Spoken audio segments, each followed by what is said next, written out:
I think you'd put all pedestrian improvements in, you'd pave the base improvement and you'd put sidewalks on both sides. And then ditches, right? And then the curbs would come next and all that. You know, you sort of work your way up. So there's a lot of counties making put the sidewalk in at a ultimate alignment and grade of the roadway to get the pedestrians off the roadway and over there. Because it's kind of my other concern, I guess, is the majority of the larger paving projects, right? The road's gone to failure.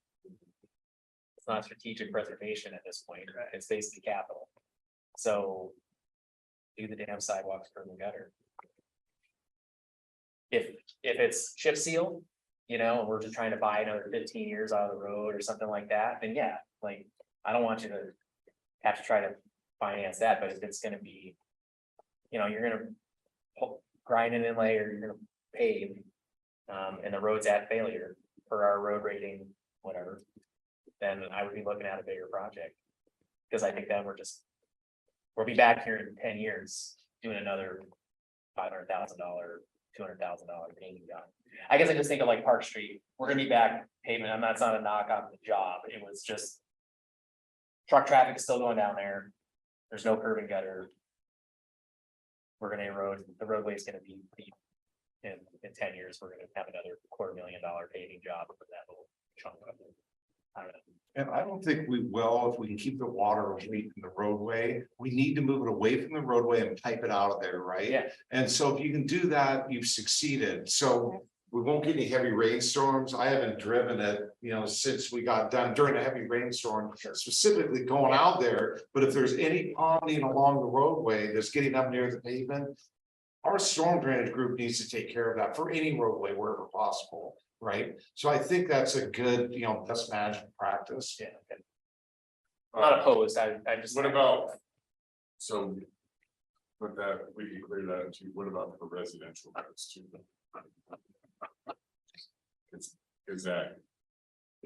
And we'll go with whatever the group decides. I mean, that's what we're here for, but we just need to, we're gonna have to modify our way that we do things. So because like C Street, right? You know, we put sidewalks, curves, anything in there, we overlay that road. Yeah.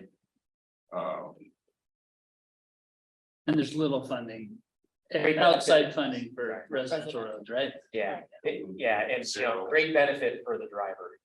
Yeah, Yeah. Yeah. That's it. right. Neighborhood still. Well, and also you're not gonna have as many large, heavy trucks on those types of roads. You shouldn't have high speeds on those types of roads, things like Yeah. that. I guess in the residential zones, I'm more apt to wanting curb gutter and sidewalk than probably anywhere else.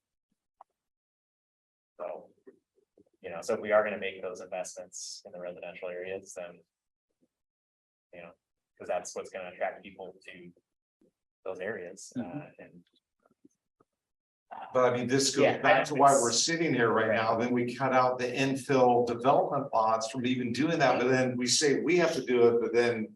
These other small spot lots don't have Yeah, I to, know. so that's why there's a lot of cities that say half street improvements, curb sidewalks everywhere from here on out to eternity. So it makes it really easy, we keep out of a lot of complicating things, but it is expensive.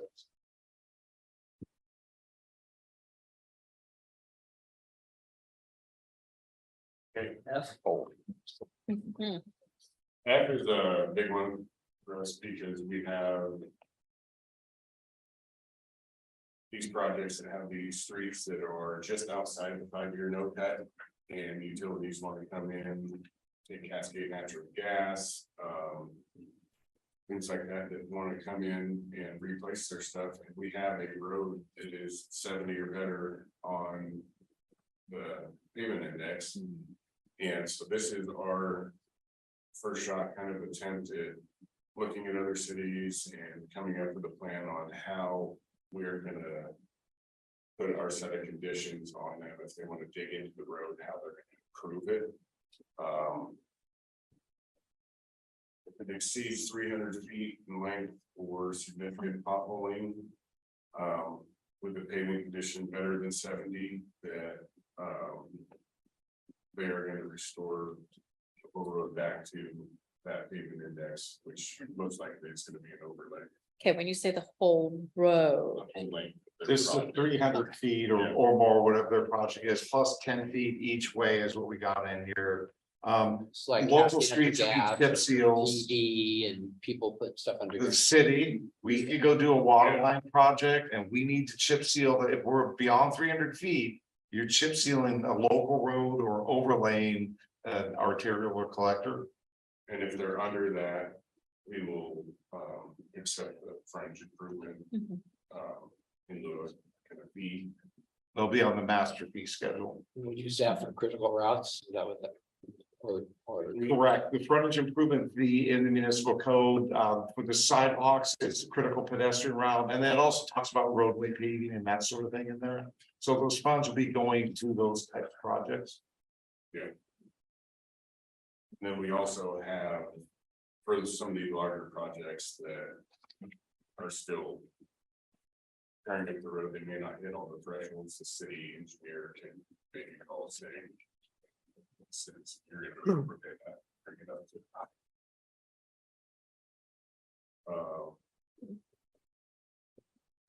The frontage and lieu of fee. For, we're gonna look to improve that and trigger January.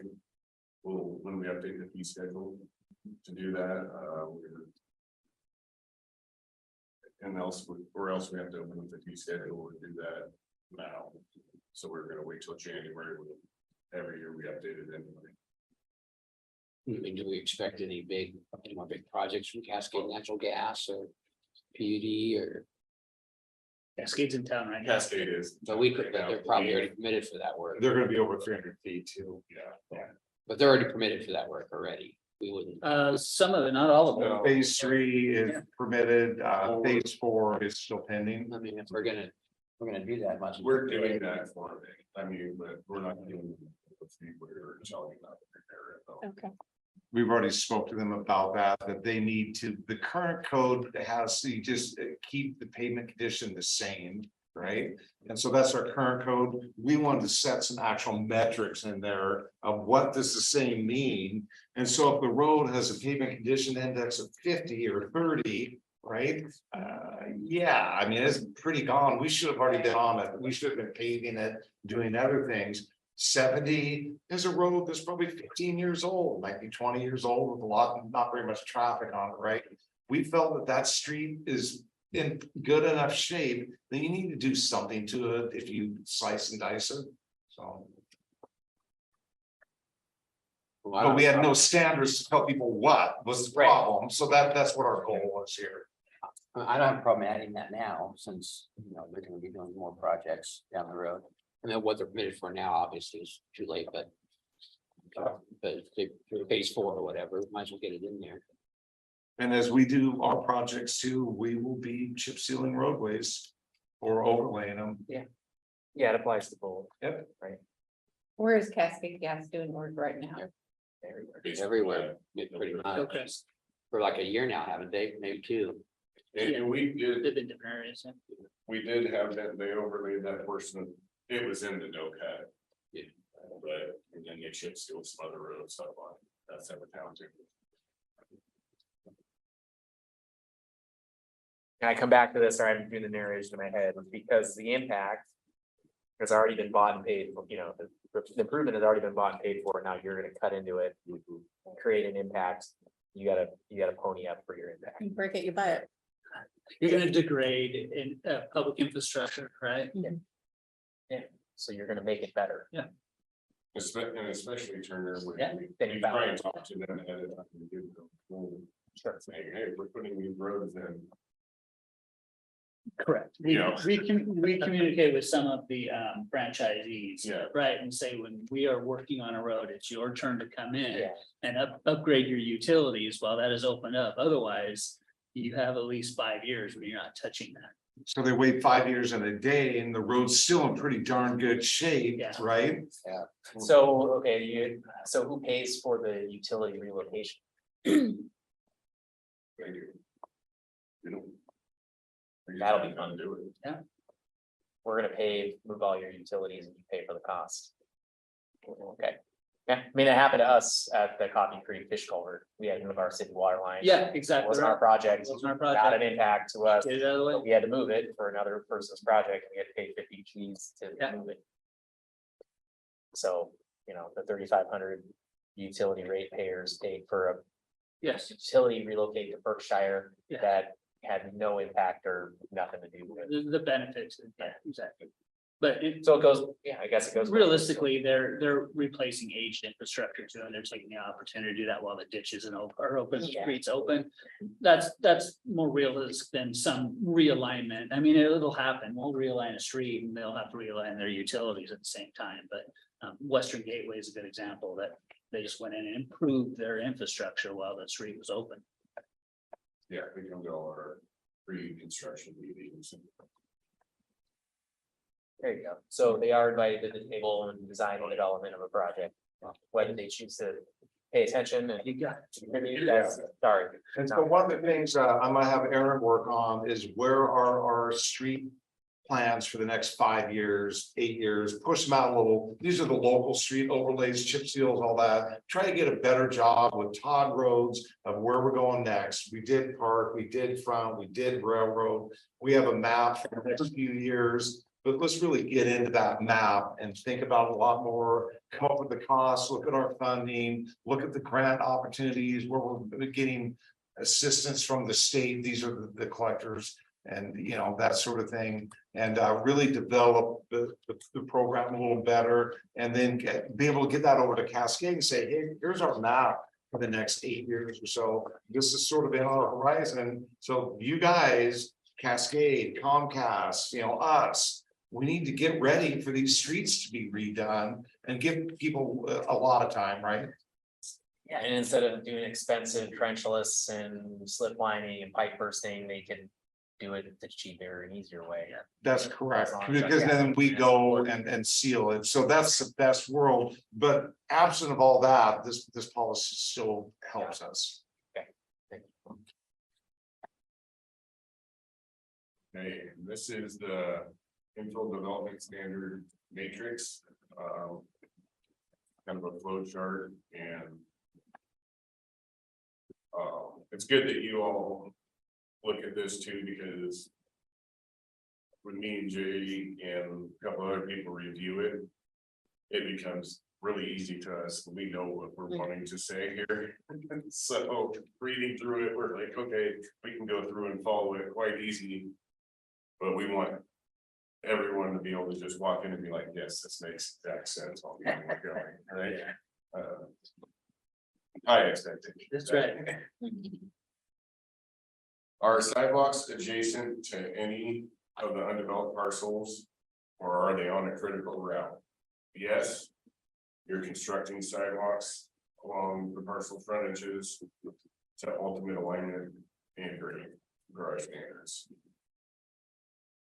So it kind of covers.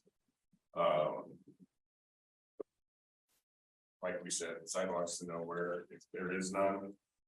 Pay your frontage and lieu charge, and there you go. And so that fee, you'd pay the sidewalk frontage fee, it'd go into the fund to be used to build sidewalks on the critical pedestrian route. And then street frontage and alley frontages, off-site street improvements, standards, this is for, is the street or alley or off-site street unimproved? Yes, this is what you need to bring it up to, struck interim street to the standards that we have on 2.160 C. And then 8-foot parking strip on the site frontages. Alley and extent of the existing improvements within 15 feet. You have to connect to those. And that could be gravel. That could be paving. So whatever the existing there is, if you're within 15 feet, you connect to it. Offsite construct a offsite street for section 2.160C. Basically bringing up the fire code.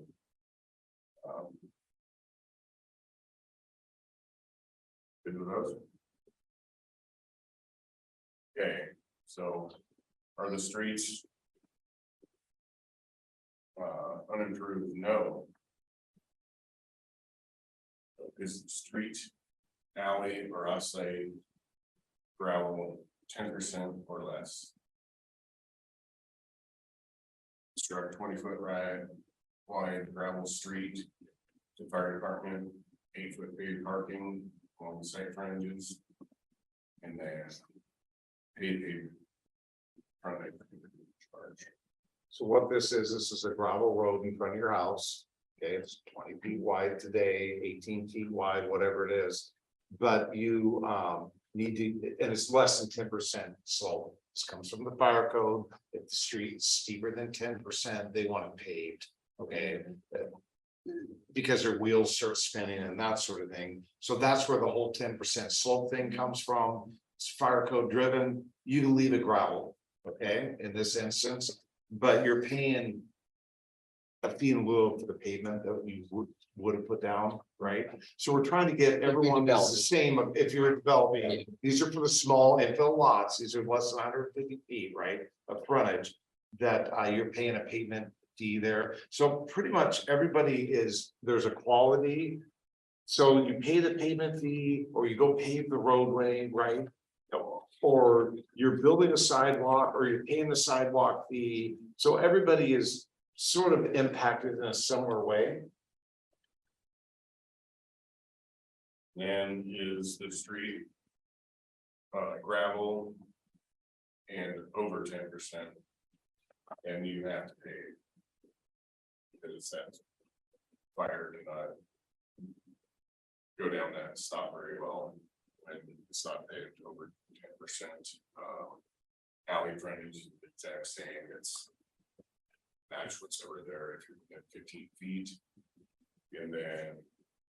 And just so you guys know, the reason why we said whatever the alley is, to sort of extend what's there. The frontage is where the fire department accesses. That's generally we're trying to get neighborhoods safer, right? This is a small development. It's just a spot by spot infill. And whatever the alley sort of is, whatever your neighbor had going on over there is what you put in. We weren't too concerned about alley access. We're just trying to get the fire department and to get the people home, right? Now, you can do more than that too. If you want to pave the alley or do some other things and put a garage in from the back, that's just fine. But the minimum standard is whatever it's there, just extend it. And then offsite leading to your site, it's over 10% paving that. Is the street or alley or offsite street paved? Yes. And you are paving the road or not, you're paving the parking strip along the straight frontages and extend existing curb. This within 15 feet of the site. It makes sense to me. Alley frontage is the same. Paving the offsite to these standards. Where are we? We talked about the last study session about the 8 lots in a row and the guy builds in the middle and then you wanted him to curb gutter sidewalk after improvements all the way to the next road. Where are we there? 150 Big. feet. Well, no, I'm saying it's more than 150. I mean, so that guy has He's under 150 He's under feet, 150 feet. so he would, so the improvements would not apply. just his lot. At Yeah. some point, they're gonna apply. The I mean, people if around there's- him, If there's if 10 they work, lots, right. right? And the guy here in the middle builds and there's 5 more lots, is he building? Those that are other road? people's requirements, there are other people's lots. If you have one lot and there's 4 lots of alternate ownership on each side of you, you develop that first lot, it's under 150 feet, you don't have those frontage improvements required.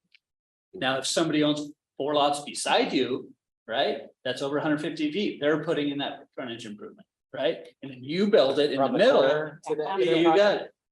No, across the Just frontage, across the front. across the frontage to the, right?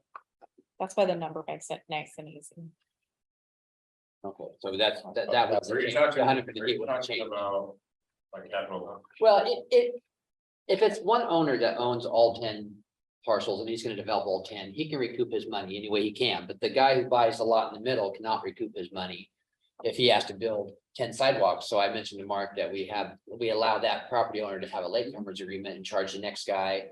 Has to pay him, for that road, but it sounds like we When you changed that. The late coverage agreement would require the improvements we put in first. On the corner. Yeah. Well, yeah, Yeah. but we've changed that from the last study session. Last study session, we were talking about that would happen. But now it's not gonna happen because of the 150 feet. Correct. We would not want somebody to do an improvement across an undeveloped parcel, because if somebody comes in next year, they can blow through that. But want access. Yeah. He would have to do the French improvements on his side. Yeah, Yeah, but it sounded like the last meeting that we were gonna require him to go to the next road that was paved. Because we talked about that quite a bit. That's only if it's unimproved.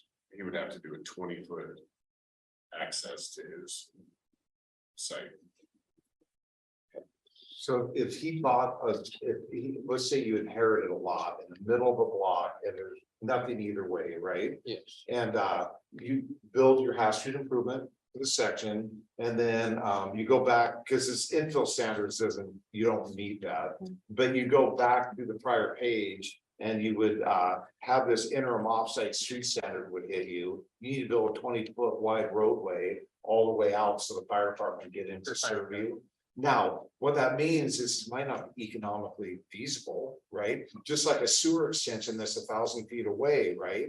And so you gotta wait sometimes for your neighbor to bring improvements to you, just like in the UGA, you have extension of streets and utilities and that sort of thing. So that one lot owner might need to wait for his neighbor to develop and bring the street to him. And then he continues it, right? So that's how that works now. He could do a latecomers agreement also, right? So if he chose, that's another option.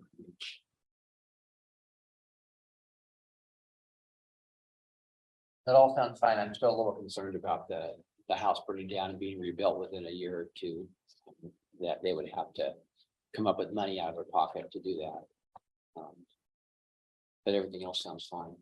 Because it's gonna happen. I mean, it's gonna happen. I do believe that concern is taken care of with the 150-foot thing that we're talking about. Because they just be with that, in that situation, they'd just be dealing with the front of their house. So if they've got a 50-foot long lot, they just be doing their 50. Well, that's still gonna be. Yeah. But Oh, $10,000 agreed. of money that they're not getting from the insurance company to rebuild their house. Well, now there has to be, that'd be a redevelopment site. There has to be a sidewalk adjacent. Correct. And most neighborhoods don't have any sidewalks in them. Right. So I don't think, I mean, there might be a rare instance when that happens, but. The house that burns down, if there's fronted and they want to rebuild and there's a sidewalk on the next lot next to them, then under this proposal, they would have to extend that sidewalk. If there's no Yeah. sidewalk next to them. Yeah. They can build their house, Yeah. have a nice gravel parking strip and. At least Carry they on. worked through your concern.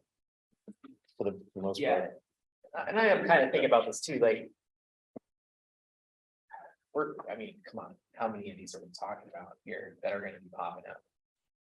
Is this something we've got 15 of these a year that we have to go through, or No.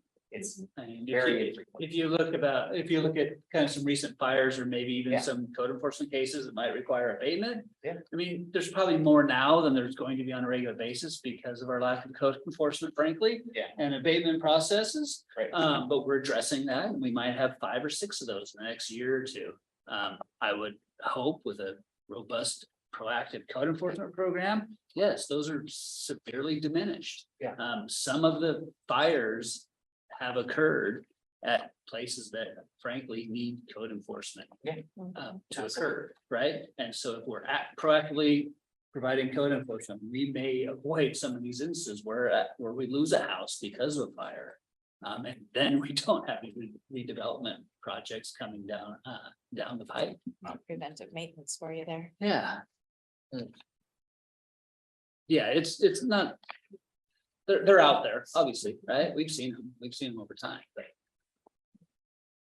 We want to match up Insurance issue. infrastructure too. It's one thing I've heard about it too is matching up infrastructure if we can. It's not only an imposition on the developer and the homeowner, but it's also if there's some infrastructure in place. do our best to match that up, so it's consistent throughout our community as well, and the patchwork. Because, you know, in that instance, we might have patchwork, right? If you don't require that sidewalk to be extended there, you could very well have a sidewalk to nowhere on each side of that, right? And that doesn't promote that consistency that we've talked about previously as well. But please, I want to hear about this matrix, the page 5, some of the standards and the definitions, and then the improvement standards as well. If you haven't had the opportunity to provide your input, please feel free. I want to capture that the best we can today, make any more refinements that we have, because I think we're making great headway. We're coming to basically a consensus here, but I need to make sure that we have that leaving the room and everybody has the opportunity to speak their mind. This is clear to me, and I'm not a professional developer. So I'd love to see these for more of our development standards, just even getting a new construction permit, make it this simple. Are you building a new house? yes, Were the utilities on the line before you? yes. Like, I've been, Matrix. I've been the matrices. The only way you can make it easier is if you color coded it. Yeah. Well, Green, red. Yeah, I Yeah, wanna- because you can Stop. talk to somebody, and someone like me can understand it. yes, I want to appreciate everyone's effort here in making it very clear, and I'd like how we're moving towards a higher standard that people can plug into in the future. So that's where I'd like, if I were to make a mistake, I'd rather make a mistake on having higher standards that we can plug into into the future. Does And that this we make have that sense to you? certainty. Yeah, totally makes sense. But if we do make an error, make it so that we have high standards that people have to connect to, and that if you're gonna play in Shelton, you have to play to the higher standards.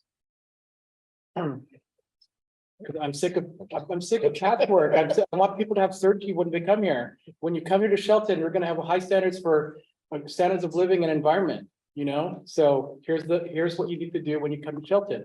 It's all drawn out. It's color coded. We'll color code it. And let's get the development in the water and all the things we need to make this a better situation. But let's have that high standard that people come here, that they know that it's gonna be a fair situation for everyone to come and play here. I said my piece. you're still, okay. I'm good. I want to make sure, No, I'm good. I want to make sure you understand that, though. I know, because that's a big ticket item for you, and it's been a big ticket item for years, and I want to make sure that you're comfortable with that moving No, forward. I'm good. Okay. The end of the table. Good. No, I think you guys did a really fine job of taking all of the feedback from the last 2 sessions and really concisely addressing it here. Watching Shelton get primed for new streets, we get buildings painted downtown, that one there. Oh, on my First goodness. Railroad. I mean, it's starting to look good downtown. And I think that's a great, thank you for bringing that up, because that's a great point, and this similar to the way Miguel phrased it as well, it's like, we're on the cusp of major residential construction boom. We should not be settling for subpar products, That's you true. should be focused on a community where people wanna live. Sense of place, some unique, but not being over the top about it either, be reasonable.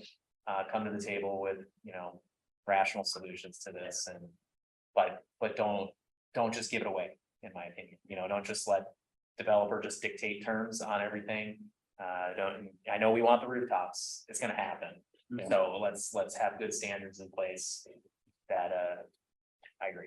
The easy way to govern, right, is Jay and I have talked about this, and Jay would probably wish we would have done that before, is, it's all or nothing, right? Because he wouldn't have spent the last 70 hours something working on this. I've and been here everybody at else. 10 o'clock Yeah, one night. so, and you can believe it. it's full street frontage improvements for any development, or it's nothing. That's the easy thing to do.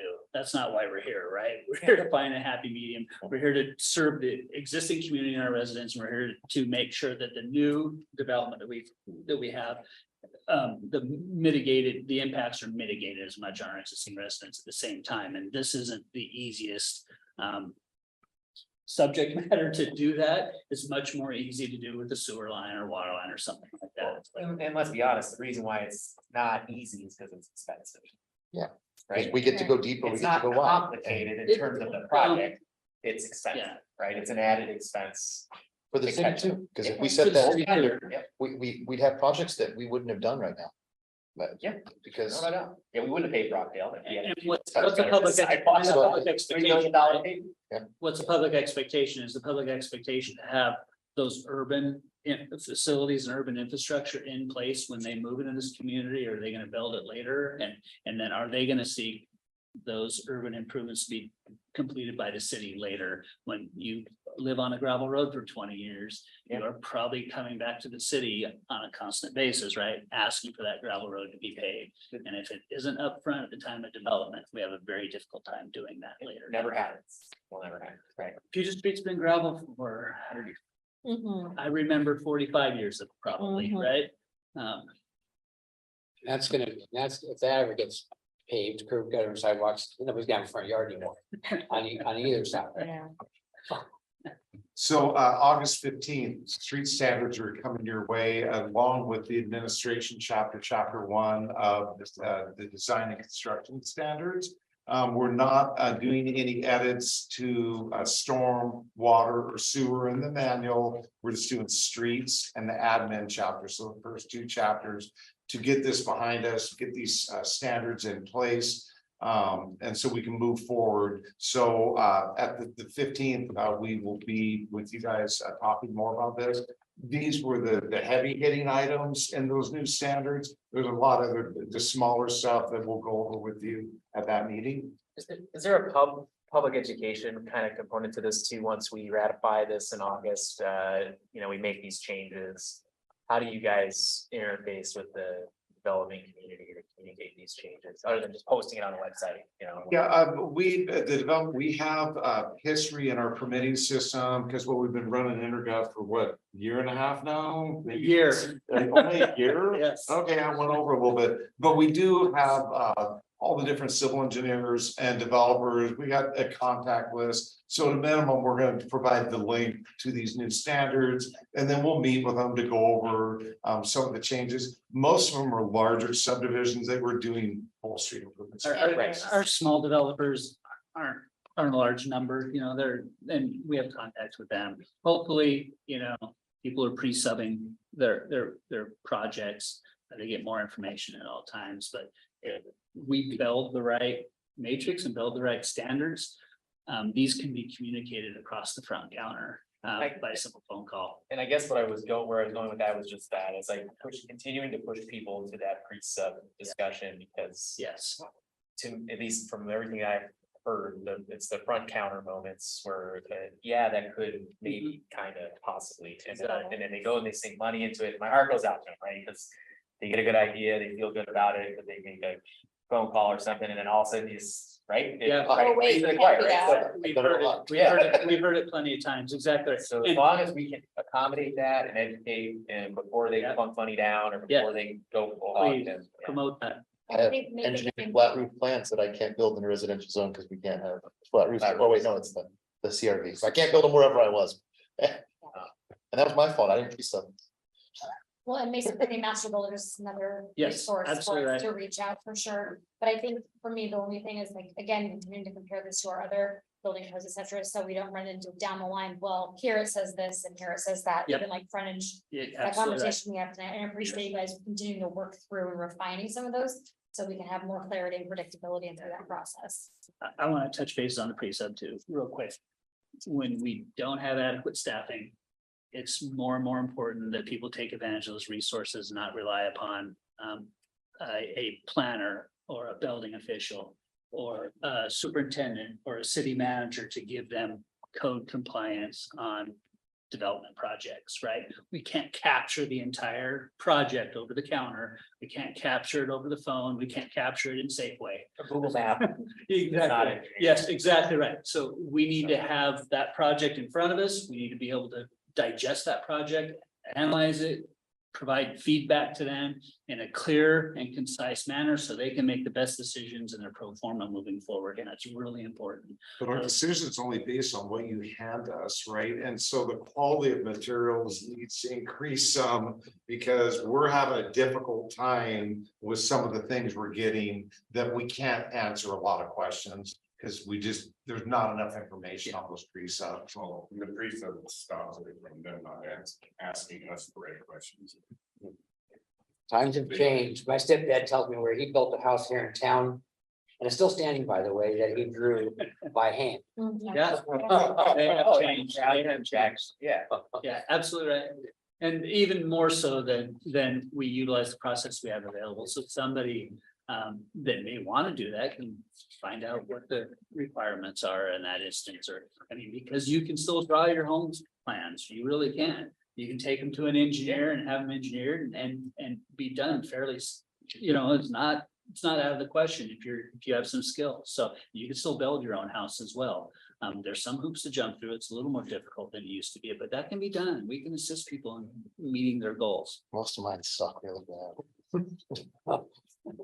But I get an engineer to stamp them, so. So is everybody, can we move on to the second part of the study session? Oh, there's a second. Is that Yeah. okay? Wait, there's Maybe all- a break or Yeah, anything? thank you so much. Appreciate your feedback, input I think on this, you're- Good job, on this guys. long process. This is awesome. No, thank you, though. I didn't bring one. If I hadn't met Patton on that great, then like. So at your next study session, that's on the 8th of August, FCS group will be giving you the preliminary calculations for the 2024 through 2027 water and sewer rates, okay? The new rates, we need to set new rates for 2024 before 2024, right? And then also the general facilities charges, well, also, they're looking at those, so that's for sewer and water. One of the larger drivers of rates are the capital improvement projects, right? We have our existing operations and maintenance and those sorts of things. But then on top of that, we have projects, right, that need to get done, so we can keep up with existing needs, replacement of infrastructure, and some capital needs for new development. In a perfect world, you'd be ahead of new developers, okay? So the general facility charges were set darn low, okay? If those charges would have been set at a more moderate rate in the past, as development came in, we could keep ahead with reservoir projects, piping projects, that sort of thing. That's pretty typical. Right now, we're at a standstill with reservoir storage, that is holding up development. I've explained that. And so the goal is to get out of this situation over time. And so I wanted to do is go over the 6-year water projects for you, and then the 6-year wastewater. So I'm going to start with water, and Brent's going to do wastewater. So the high school tank recoating, if you've driven up there, you'll see why. That tank needs to be painted, okay? And we just had the inside inspected. You guys will be seeing the inspection report. I think the inside coating should be fair, maybe to pour, but it isn't completely shot on the inside. Remember, this is a 1962 tank, right? It's gonna need to be, end of life's gonna need to be called at that tank down the road, right? These steel tanks don't last forever. Concrete, you get much better service life out of them. This is a steel tank, but we do, the state Department of Health, when they do their survey, this has been on their list every year for a lot of years now. And so, you know, this is just a deferred maintenance project. Counselor, Inside, right? Or the outside also. outside needs to be done. The ends, because it's starting to rust from the outside. The inside, we just had an inspection done. I'll know more here. They're typing up the report right now. We had scuba divers go in there. They clean the bottom and they inspect the whole thing. But right now, we project the costs. We have the interior and exterior costs. Right now, I have like the full cost for painting in there, but hopefully we don't have to do the interior and we just do the exterior. Note that tank is not seismic either. There's very limited tie downs on it. So down the road, you know, this type of infrastructure we need to get away from, right? Because we're spending a significant amount of money to paint it.